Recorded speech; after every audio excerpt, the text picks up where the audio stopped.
Good afternoon, good evening, and good morning, and welcome to a Sunday edition of the SportsWise Veterans Show. No sports history today, no birthdays. We are 4 days away from the NFL draft, so I decided to go through the top 10 picks, in my opinion, of who they should be drafting. This isn't, and I'm invoking a rule with this. No trading the pick. Plain and simple. It's just going to be player and who they're going to. Now we're going to start with the first team. We already know it's the Chicago Bears picking first. They got that pick from Carolina last year for the DJ Moore trade. So lucky Chicago. Obviously, they need a quarterback. They made for some reason, they traded away. They started building around the quarterback, Justin Fields, or building around any quarterback. Started building around him during this offseason, and then poof, got rid of him so they can start a reclamation project with a new quarterback. I hope it's why. I mean, I'm not in the draft room. I'm not in the front office. I'm not a GM. But it seems like they could have probably saved a lot of money by keeping Justin Fields and then drafting a Marvin Harrison Jr., giving more weapons to Justin Fields. But they're going to start over. They're going to get rid of him, and they're probably going to draft number one with Caleb Williams out of USC. I don't think it's a wise pick.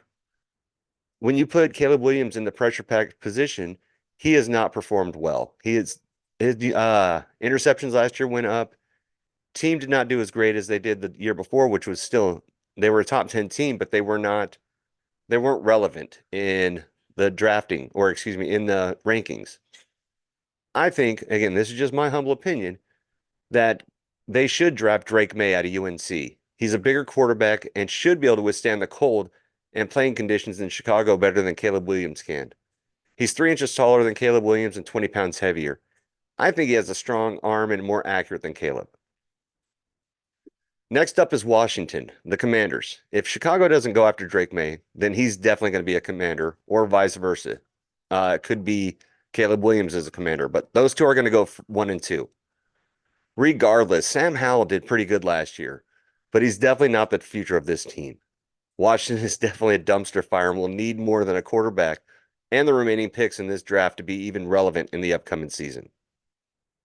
Number 3, the New England Patriots, another dumpster fire. New coach, new coordinators, and the beginning of the post-Belichick era. They definitely need a quarterback. So I wouldn't be surprised if Jaden Daniels from LSU was drafted here. But New England is another one of those teams that won't be relevant this upcoming season, no matter what they do. They're, again, like the 49ers did a few years ago with Trey Lance, drafting the kid out of Mac Jones, the kid out of Alabama. He wasn't right for that system. He wasn't right for the coach. They were trying to replace a legend, and it didn't work. Number 4 pick this year is the Arizona Cardinals. This one's a no doubter. Marvin Harrison Jr. from the Ohio State. And I feel bad for this guy going to a team that has been unstable. The stability at the quarterback position is going to be the Achilles heel of this team. Kyler Murray conned that team into a monster contract and has vastly underperformed, whether it's his actual performance or the lack of the most important availability. He's hurt regularly. The number 5 pick, LA Chargers. Welcome back to California, Jim Harbaugh. Phenomenal head coach. Everywhere he coaches, he wins. I think in this draft, the Chargers will go after the former Bulldog, Brock Bowers. Every team Harbaugh has won with has had a reliable tight end. Brock Bowers is a Swiss Army knife of a tight end and will give Justin Herbert a viable weapon on the offensive side of the ball.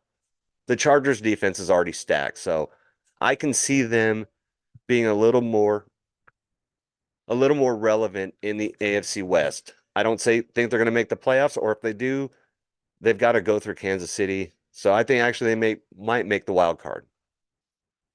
Next up is the New York Football Giants with the 6th pick.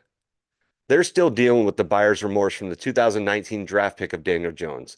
Again, it's tough to follow a veteran, especially Eli Manning, and produce immediately.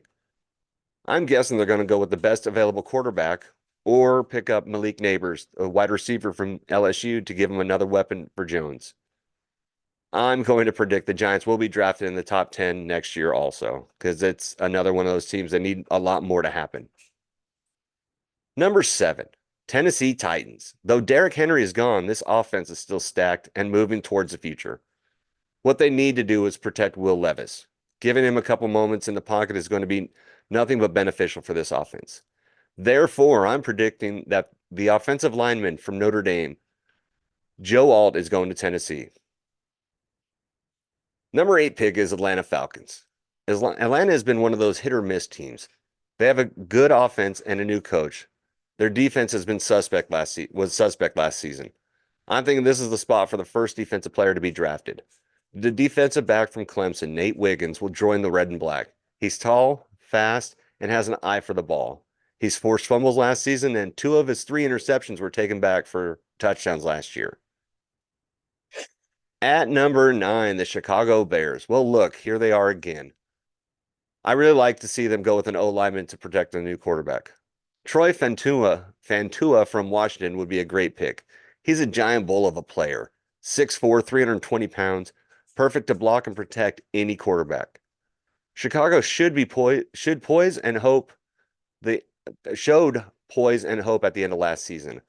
I'm thinking they're going to be a wild card team this year for this upcoming season. They've got all the pieces put together.